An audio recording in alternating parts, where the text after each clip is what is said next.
Bab 291. Alam Pemenang. Entah berapa lama berlalu, Kaisar Monster mendadak menarik kembali kedua tangannya. Bersamaan dengan itu, sebuah hawa menakutkan keluar dari tubuh warrior Yang.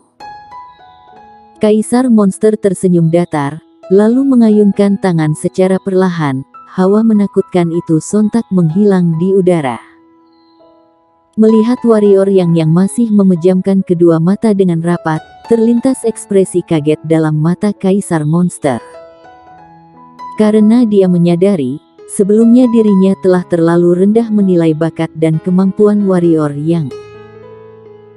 Awalnya sesuai perkiraan, warrior yang paling kuat hanya mampu menahan kekuatan Reiki darinya selama 15 menit, tetapi kini warrior yang malah mampu menahan hingga hampir 2 jam. 2 jam, sekalipun para pendekar alam spiritual, tetap saja sulit untuk menahannya. Sedangkan warrior yang hanya sebatas alam bawaan malah mampu menahannya. Hal ini membuat Kaisar Monster sangat terkejut, bersamaan dengan itu juga merasa penasaran, kenapa warrior yang mampu bertahan selama itu. Beberapa saat kemudian, warrior yang membuka mata secara perlahan, merasakan tubuhnya sesaat, lalu menghirup nafas dengan dalam, sebab dia menyadari, saat ini dirinya telah mencapai alam pemenang. Astaga, peningkatan ini terjadi begitu cepat, kecepatan yang benar-benar menakutkan. Rasa kaget terus-menerus menghantui hatinya, sebab menggunakan tenaga luar secara berlebihan demi meningkatkan kemampuan diri tentu akan menyebabkan luka yang tidak tertolong. Berpikir demikian, warrior yang melihat ke arah Kaisar Monster, berkata, "Senior." Kaisar Senior melambaikan tangan memotong perkataan warrior yang, "Anak muda, aku tahu apa yang ingin kamu katakan, aku juga tahu apa yang kamu cemaskan. Kamu tidak perlu cemas. Alasan aku meningkatkan alammu secara paksa, adalah karena pondasi dalam dirimu yang sudah cukup kokoh. Selain itu kelenturan sarafmu juga jauh melebihi para pendekar alam pemenang. Itu artinya kamu sudah memenuhi semua syarat menjadi alam pemenang. Kamu tak kunjung masuk ke dalam alam pemenang, hanya karena kekurangan sebuah waktu yang tepat." Mendengar perkataan itu, warrior yang pun menghela nafas lega, yang terpenting tidak menimbulkan luka pada diri sendiri. Berpikir demikian, warrior yang pun memberi hormat pada Kaisar Monster, lalu berkata, "Terima kasih banyak atas bantuan senior, budi baik ini tidak akan pernah aku lupakan." Perkataan itu diucapkan dari dalam hati, jika bukan karena Kaisar Monster yang berada di depannya, dia mungkin saja masih akan kesulitan dalam mencapai alam pemenang. Dengan berbekal alam bawaan untuk menyerang para siluman di medan perang kuno, dirinya sungguh tidak memiliki kepercayaan diri. Kini telah mencapai alam pemenang, telah berada di tingkatan yang setara, apalagi yang perlu dia cemaskan. Kaisar Monster tersenyum kecil, berkata, "Tidak perlu terima kasih, kelak aku masih akan membutuhkan bantuanmu. Hanya berharap kamu tidak menolak saja."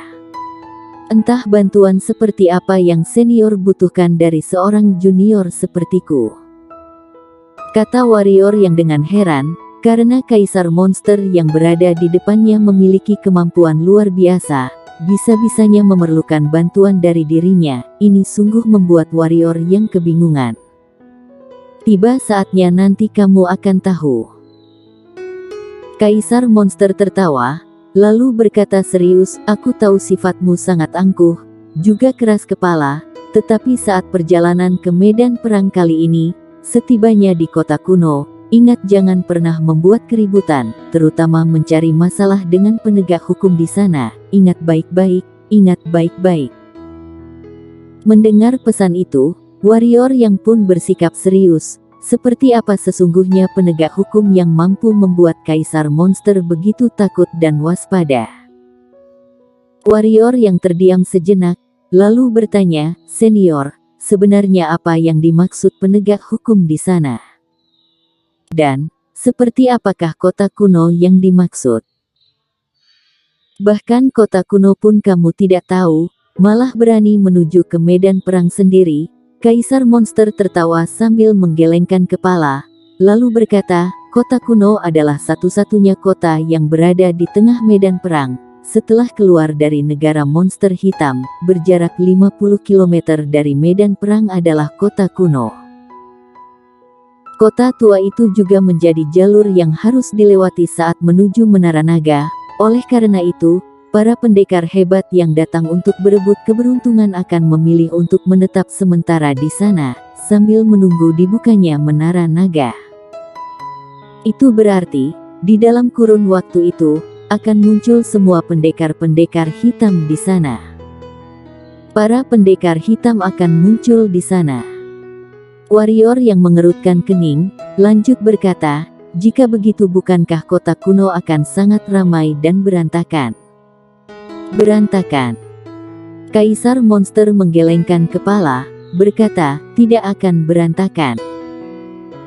Karena ada aturan ketat di dalam kota kuno itu, dan yang menjalankan aturan-aturan itu, adalah sekte peringkat 9 dan keluarga siluman monster yang sangat hebat dari wilayah siluman, serta klan iblis dan alam baka yang memiliki kemampuan luar biasa.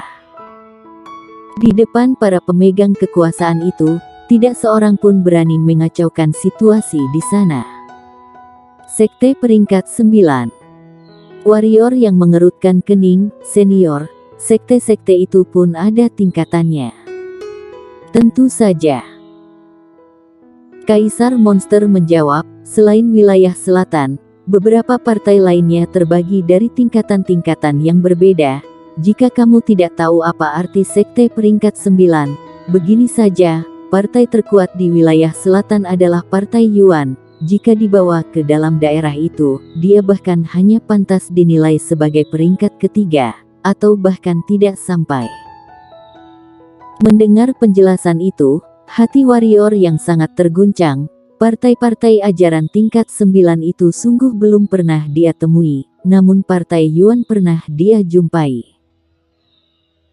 Kemampuan-kemampuan yang sesekali ditunjukkan oleh Partai Yuan sudah cukup membuat dirinya terdiam, apalagi melihat pendekar-pendekar yang tergabung dalam Partai Yuan itu, contohnya Sam Yuan. Namun meski demikian, Partai Yuan hanya bisa dinilai hingga ajaran tingkat ketiga saat tiba dalam dunia itu.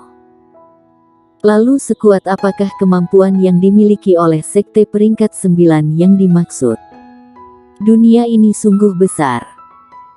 Kaisar Monster melihat warrior yang sambil berkata, jauh lebih besar dari yang kamu bayangkan. Kelak jika ada kesempatan, perbanyaklah melihat ke sekeliling, kamu akan menyadari, dunia tempat kita tinggal sungguh kecil, sungguh tidak ada apa-apanya. Sesuai dengan bakat dan kemampuan yang kamu miliki, untuk bergabung dengan sebuah sekte yang hebat rasanya bukanlah sebuah hal yang mustahil. Warrior yang tersenyum pahit, jika tidak perlu menyelamatkan ibu, dirinya bisa meninggalkan wilayah selatan, dan beranjak ke kota lain akan menjadi keputusan yang sangat baik, tetapi saat ini ibu masih menanggung derita di Istana Bunga, bagaimana mungkin dia berpindah ke tempat lain? Warrior yang menggelengkan kepala, berkata, oh ya, sebelumnya senior berpesan agar aku tidak membuat masalah dengan penegak hukum di sana. Lalu seperti apakah penegak hukum yang ada di sana? Bahkan senior pun seperti takut pada mereka. Penegak hukum yang dimaksud adalah gabungan dari sekte-sekte itu. Ekspresi wajah Kaisar Monster menjadi semakin serius. Lanjut berkata, tujuannya yang paling utama adalah peperangan di Menara Naga itu. Pihak mana yang tidak ingin menguasai Menara Naga? Hanya saja semua orang tahu, ingin menguasai Menara Naga sendiri, masih menjadi hal yang mustahil, oleh karena itu dibuatlah gabungan dari beberapa kekuatan. Dengan begitu mereka hanya bisa menguasainya bersama. Soal peringkat Qianlong yang dimaksud, hehe, tujuannya hanya untuk menghibur hati para kaum-kaum lemah. Berbicara sampai di sana, Kaisar Monster melihat warrior yang sekilas, lalu berkata dengan serius, "Anak muda, ingat baik-baik, penegak hukum di sana sungguh tidak boleh ditantang. Jika tidak, sekalipun kamu memiliki 10 nyawa, tetap saja tidak ada gunanya. Ini bukan untuk menakut-nakuti kamu, begitu membuat masalah dengan mereka, melarikan diri ke pusat sekalipun, kamu tetap akan mati konyol." "Sehebat itukah mereka?" kata warrior dengan kaget. Di antara semua anggota di dalamnya, yang terendah saja sudah tingkatan alam bangsawan, bagaimana menurutmu? Kata Kaisar Monster dengan nada datar. Mendengarnya, kedua ujung bibir warrior yang mengejut, yang paling lemah saja sudah alam bangsawan, lalu bagaimana dengan yang paling kuat? Memang benar, jika kelompok-kelompok itu mengejar dirinya, mungkin saja Kaisar Monster yang berada di hadapannya saat ini juga tidak mampu memberi pertolongan. Oh ya, meski ada aturan ketat di dalam kota kuno, namun aturan-aturan itu tidak seperti yang ada di Kekaisaran Qin. Aturan yang berlaku di sana adalah tidak boleh menyentuh keuntungan milik beberapa sekte besar itu. Dan di sana, yang kuat akan dihormati, kekuatan dan kemampuan diri akan sangat berpengaruh. Dengan kata lain, tiba di sana, asalkan tidak mengganggu keuntungan milik sekte-sekte besar itu, bertindaklah hanya pada waktunya, dan lebih baik bertindak dengan maksimal. Dengan begitu masalah yang kamu hadapi pun akan berkurang jauh lebih banyak. Kata Kaisar Monster dengan perlahan. Warrior yang mengangguk, lalu berkata, "Tentu saja junior tahu soal ini." Berbicara sampai di sana, warrior yang kembali memberi hormat pada Kaisar Monster, lalu berkata, "Pertolongan senior kali ini, budi baik kali ini, akan selalu aku ingat, kelak jika senior memerlukan bantuan, asalkan sanggup, aku pasti tidak akan menolak." Dendam dibalas dengan dendam, budi dibalas dengan budi, ini adalah prinsip hidup seorang warrior yang. Meski saat ini Kaisar Monster membantunya sebagian besar karena makhluk kecil di atas pundak, tetapi budi baik Kaisar Monster padanya tidak akan terhapuskan, dirinya pasti akan membayar semua itu. Kaisar Monster tersenyum, lalu berkata, "Kamu adalah seorang yang sangat mementingkan perasaan. Aku percaya pada perkataanmu, juga percaya dengan pandangan makhluk kecil itu. Soal bantuan yang aku ingin minta darimu, kelak akan aku beritahu, saat ini kemampuanmu masih sangat lemah, belum mampu membantuku." Warrior yang mengangguk, lalu berkata, "Jika memang begitu, kapanpun menurut senior aku memiliki sudah kemampuan itu, datanglah mencariku. Jika sekarang senior tidak ada perlu lagi, aku izin pamit." Kaisar Monster mengangguk, berkata, "Aku antar kamu." Selesai berkata, tangan Kaisar Monster mengayun, warrior yang sontak menghilang dari tempat semula.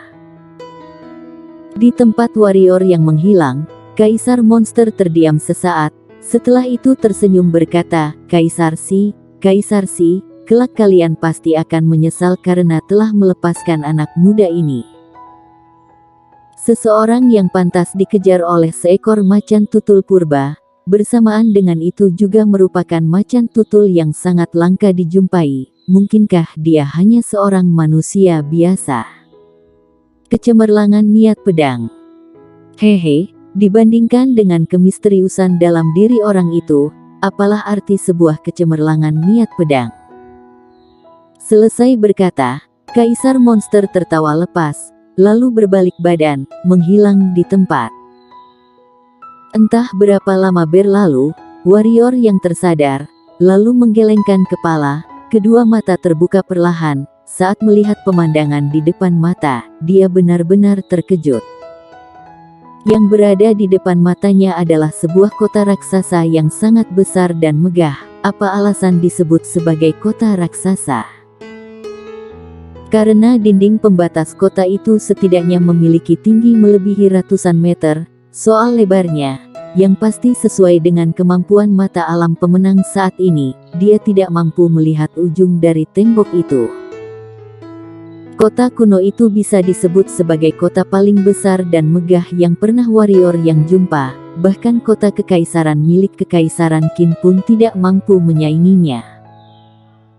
Dengan sangat cepat, pandangan mata warrior yang tertuju pada bagian tengah kota kuno. Di tengah-tengah kota kuno itu bertuliskan kata, Kota Kuno.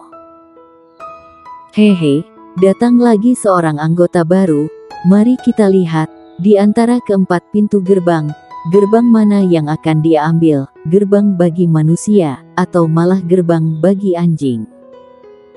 Di saat warrior yang tercengang melihat kemegahan kota itu, sebuah suara licik terdengar dari samping. Bersambung.